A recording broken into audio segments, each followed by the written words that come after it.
اللہ فرماتا ہے وَلَا تَمُوتُنَّ إِلَّا وَأَنْتُمْ مُسْلِمُونَ، تم نے مرنا نہیں مگر مسلمان ہو کر، یعنی اسلام پر ثابت قدم رہنا۔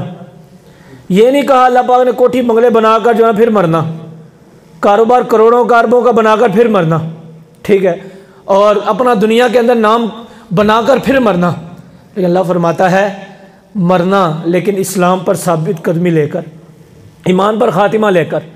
یہ سمجھ لے کہ ہمارے لیے آئیڈیل ہے چیز، بہت بڑے اللہ پاک کی بارگاہ میں اعزاز کی بات ہے کہ انسان اسلام کی حالت میں دنیا سے جائے۔ یہاں رک کر ایک حدیث پاک آپ کے سامنے عرض کرنا چاہتا ہوں، توجہ ہے نا سب کی۔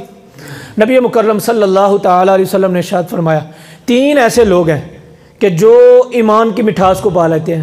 کتنے لوگ ہیں؟ سارے بولے نا یار، کتنے لوگ ہیں؟ 3 لوگ ہیں، ٹھیک ہے۔ لنگر سے زیادہ انشاءاللہ ان باتوں کی مٹھاس آپ کو ملے گی، لیکن جب توجہ کے ساتھ سنیں گے، دل کے ساتھ۔ علامہ اقبال کہتے ہیں اثر کرے نہ کرے سن تو لے میری فریاد، نہیں ہے داد کا طالب یہ بندہ آزاد، ٹھیک ہے۔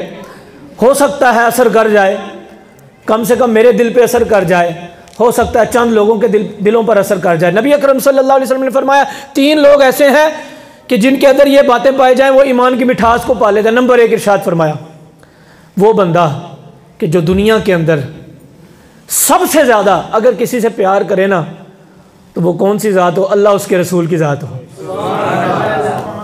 بس میرے سامنے کوئی اور شخصیت ہے ہی نہیں، اگر ہے رب ہے اور رب کا رسول ہے، میں اس سے سب سے زیادہ محبت کرتا ہوں۔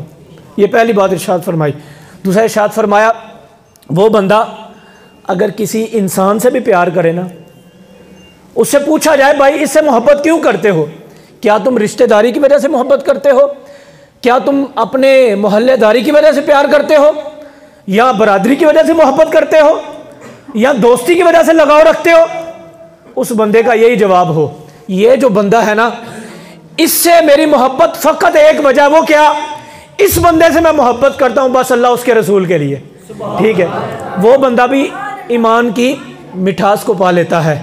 اور تیسری بات جو اس آیت کریمہ کے اوپر صادق آتی ہے، وہ نبی مکرم صلی اللہ علیہ وسلم نے ارشاد فرمایا کہ وہ بندہ جس طرح آگ سے دور رہتا ہے، آگ کے قریب نہیں جاتا کہ کپڑے نہ جل جائیں، جسم کو نقصان نہ ہو، آگ کی تپش مجھے جلا نہ دے، جس طرح وہ آگ سے دور رہتا ہے اسی طرح بندہ کفر سے دور رہے، اللہ پاک اس کو ایمان کی مٹھاس عطا فرما دیتا ہے۔